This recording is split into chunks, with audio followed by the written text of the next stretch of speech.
അമേരിക്കയും ഇറാനും തമ്മിലുള്ള യുദ്ധം രൂക്ഷമാകുമ്പോൾ ഒരു ഞെട്ടിക്കുന്ന വാർത്തയാണ് ഇപ്പോൾ പുറത്തു വരുന്നത്. Centre for strategic and international സ്റ്റഡീസിന്റെ ഒരു പഠനം ഇപ്പോൾ പുറത്തു വന്നിരിക്കുന്നു. അതിലവർ പറയുന്നത് അമേരിക്കയുടെ പ്രധാനപ്പെട്ട ആയുധ ശേഖരങ്ങൾ കുറഞ്ഞു തുടങ്ങിയിരിക്കുന്നു.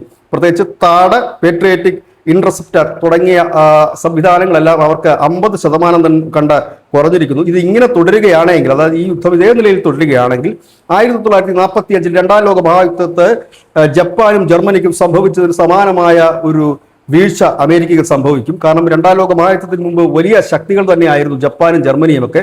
നീണ്ടുനിന്ന യുദ്ധം അവരെ സാമ്പത്തികമായും ഒപ്പം തന്നെ സൈനികപരമായും തകർക്കുകയായിരുന്നു.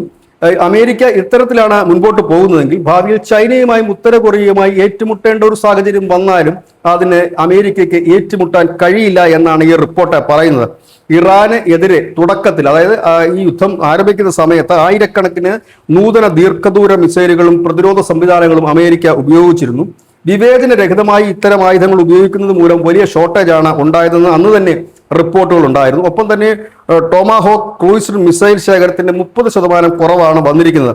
അതായത് യുദ്ധത്തിന് മുൻപുള്ള ഒരു ആയുധ ബലത്തിലേക്ക് ഇനി അമേരിക്കയ്ക്ക് എത്തണമെങ്കിൽ 3 തൊട്ട് 5 വർഷം വരെ വേണ്ടി വരും എന്നുള്ളതാണ് ഇപ്പോൾ ഈ റിപ്പോർട്ട് പറയുന്നത്. ഒപ്പം തന്നെ ഈ പെന്റഗൺ അവരുടെ ഈ പ്രതിരോധ ബഡ്ജറ്റിൽ ചില വെട്ടിക്കുറവിൽ ഒക്കെ വരുത്തിയിരുന്നു. ഇതെല്ലാമാണ് ഇതിന്റെ ഒരു കാര്യം. 2026 പുതിയ താടിനുള്ള ഓർഡറുകളൊന്നും തന്നെ നൽകിയിട്ടുമില്ല. ഈ ഒരു സാഹചര്യത്തിലാണ് ഇപ്പോൾ അമേരിക്കയുടെ ആയുധങ്ങൾ കുറഞ്ഞു വരുന്നു.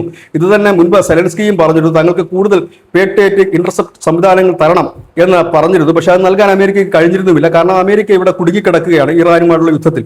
ഇപ്പോൾ അവർ ആയുധ ശേഖരങ്ങൾ തീർന്നു തുടങ്ങുന്നു എന്നുള്ളതാണ് ഈ റിപ്പോർട്ട് സൂചിപ്പിക്കുന്നത്. News desk, news India Malayalam.